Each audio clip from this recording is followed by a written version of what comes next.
Tehran سے مشہد کا بیشتر راستہ ان تمام مناظر فطرت کو یکجا کرتا چلتا ہے جن کا ذکر نظم و نثر کو دلکش بناتے چلے جاتے ہیں۔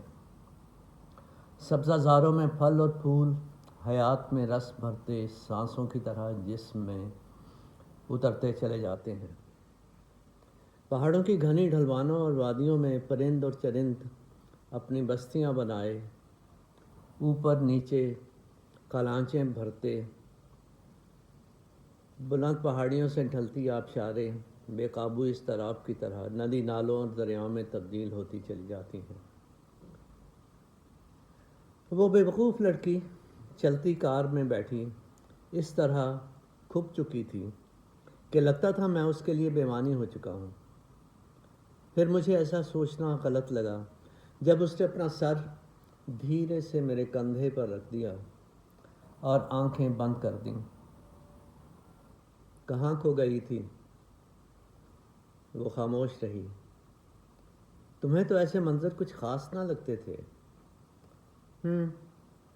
پر ان کا اثر تو ہوتا ہے۔ مجھے لگا تم مجھ سے دور چلی گئی ہو، میرے ساتھ گاڑی میں بیٹھی ہی نہیں ہو۔ وہ تھوڑا پلٹ کر میرے سامنے چہرہ کر کے بیٹھ گئی، پھر بولی، سچ کہتے ہو، مجھے بھی کچھ ایسا ہی لگ رہا تھا کہ میں تمہارے ساتھ نہیں ہوں اور نہ ہی کار میں بیٹھی ہوں۔ تو پھر کیا؟ بس ایسے ہی۔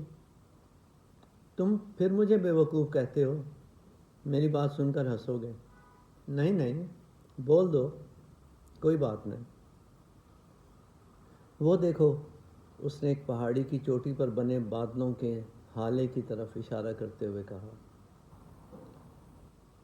مجھے لگ رہا تھا میں گاڑی میں نہیں بیٹھی، بلکہ تم نے مجھے اپنے اندر سمو لیا ہے اور ہم سبک راستوں پر بڑھتے چلے جا رہے ہیں۔ میں تمہارے اندر بیٹھی ہوں۔ ارے ارے ارے ارے ارے، شاعرہ بن گئی ہو، مجھے کار بنا دیا تم نے۔ مجھے پہلے ہی پتا تھا تم ایسے ہی کہو گے۔